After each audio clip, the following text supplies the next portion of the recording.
एक professor class ले रहे थे। क्लास के सभी छात्र बड़ी ही रुचि से उनके लेक्चर को सुन रहे थे। उनके पूछे गए सवालों के जवाब दे रहे थे। लेकिन उन छात्रों के बीच कक्षा में एक छात्र ऐसा भी था जो चुपचाप और गुमसुम बैठा हुआ था। प्रोफेसर ने पहले ही दिन उस छात्र को नोटिस कर लिया, लेकिन कुछ नहीं बोले। लेकिन जब 4-5 दिन तक ऐसा ही चला तो उन्होंने उस छात्र को क्लास के बाद अपने केबिन में बुलवाया और पूछा, तुम हर समय उदास रहते हो, क्लास में अकेले और चुपचाप बैठे रहते हो, लेक्चर पर भी ध्यान नहीं देते, क्या बात है? कुछ परेशानी है क्या? सर, वो छात्र कुछ हिचकिचाते हुए बोला, मेरे अतीत में कुछ ऐसा हुआ है जिसकी वजह से मैं परेशान रहता हूं, समझ नहीं आता क्या करूं। प्रोफेसर भले व्यक्ति थे। उन्होंने उस छात्र को शाम को अपने घर पर बुलवाया। शाम को जब छात्र प्रोफेसर के घर पहुंचा तो प्रोफेसर ने उसे अंदर बुलाकर बैठाया। फिर स्वयं किचन में चले गए और शिकंजी बनाने लगे। उन्होंने जानबूझकर शिकंजी में ज्यादा नमक डाल दिया। फिर किचन से बाहर आकर शिकंजी का गिलास छात्र को देकर कहा, ये लो, शिकंजी पियो। छात्र ने गिलास हाथ में लेकर जैसे ही एक घूंट लिया, अधिक नमक के स्वाद के कारण उसका मुंह अजीब सा बन गया। ये देख प्रोफेसर ने पूछा, क्या हुआ? शिकंजी पसंद नहीं आई? नहीं सर, ऐसी बात नहीं है, बस शिकंजी में नमक थोड़ा ज्यादा है।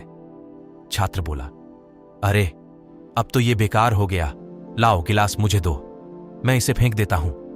प्रोफेसर ने छात्र से गिलास लेने के लिए अपना हाथ बढ़ाया, लेकिन छात्र ने मना करते हुए कहा, नहीं सर, बस नमक ही तो ज्यादा है, थोड़ी चीनी और मिलाएंगे तो स्वाद ठीक हो जाएगा।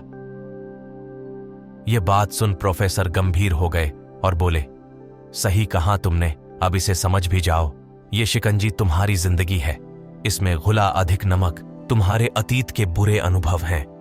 जैसे नमक को शिकंजी से बाहर नहीं निकाल सकते, वैसे ही उन बुरे अनुभवों को भी जीवन से अलग नहीं कर सकते।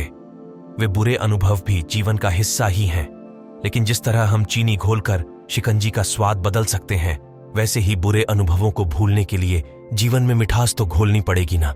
इसलिए मैं चाहता हूं कि तुम अब अपने जीवन में मिठास घोलो। प्रोफेसर की बात छात्र समझ गया और उसने निश्चय किया कि अब वह बीती बातों से परेशान नहीं होगा। सीख जीवन में अक्सर हम अतीत की बुरी यादों और अनुभवों को याद कर दुखी होते रहते हैं। इस तरह हम अपने वर्तमान पर ध्यान नहीं दे पाते और कहीं ना कहीं अपना भविष्य बिगाड़ लेते हैं। जो हो चुका उसे सुधारा नहीं जा सकता, लेकिन कम से कम उसे भुलाया तो जा सकता है, और उन्हें भुलाने के लिए नई मीठी यादें हमें आज बनानी होंगी। जीवन में मीठे और खुशनुमा लम्हों को लाइए, तभी तो जीवन में मिठास आएगी। देखने के लिए धन्यवाद। इसी तरह की नए नए कहानियों को देखने के लिए हमारे चैनल को लाइक और सब्सक्राइब करना न भूलें। आप हमें कमेंट सेक्शन में बता सकते हैं कि आप किस तरह की कहानियां पसंद करते हैं, ताकि हम रोज आपके लिए नई कहानियां ला सकें।